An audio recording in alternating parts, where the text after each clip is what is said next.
कोल्हापूर कोर्टानं प्रशांत कोरटकरला झटका दिलाय। प्रशांत कोरटकर याचा जामीन अर्ज कोर्टानं फेटाळलाय। छत्रपती शिवाजी महाराज आणि छत्रपती संभाजी महाराज यांच्याविषयी कोरटकर यानं वादग्रस्त वक्तव्य केलं होतं। त्यानंतर इतिहासकार इंद्रजित सावंत यांना धमकी देखील दिली होती आणि त्यानंतर पोलिसांनी कोरटकर याला अटक केली। 3 दिवसांच्या पोलीस कोठडीनंतर कोरटकरची न्यायालयीन कोठडीत रवानगी करण्यात आलेली आहे आणि त्यानंतर कोरटकरनं जामिनासाठी अर्ज दाखल केला होता। त्यावर आज कोल्हापूर सत्र न्यायालयात सुनावणी होती।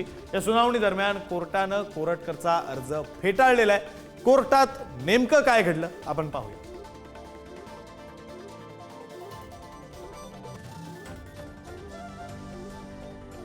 तर कोर्टात नेमकं काय घडलं ते आपण पाहतोय। असीम सरोदे जे इंद्रजित सावंतांचे वकील आहेत त्यांनी काय म्हटलं तर कोरटकरच्या वक्तव्यातून जातीय तेढ निर्माण करण्याचा प्रयत्न झाला। कोरटकरच्या मनात मराठा समाजाबद्दल प्रचंड द्वेष असं सुद्धा असीम सरोदे यांनी म्हटलंय। तर कोरटकरवरील नागपूर आणि जालन्यातील गुन्ह्याचा तपास होणं बाकी आहे असं सुद्धा असीम सरोदे यांनी म्हटलेलं आहे। फोन हॅक झालाच नाही, कोरटकर चुकीची माहिती देतोय असंही असीम सरोदे यांनी म्हटलंय। असीम सरोदे हे इंद्रजित सावंतांचे वकील आहेत।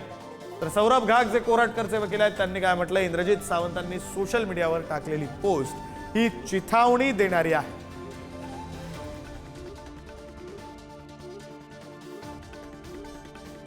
कोरटकरनं स्वतः मोबाईल हॅक झाल्याची तक्रार दिली होती।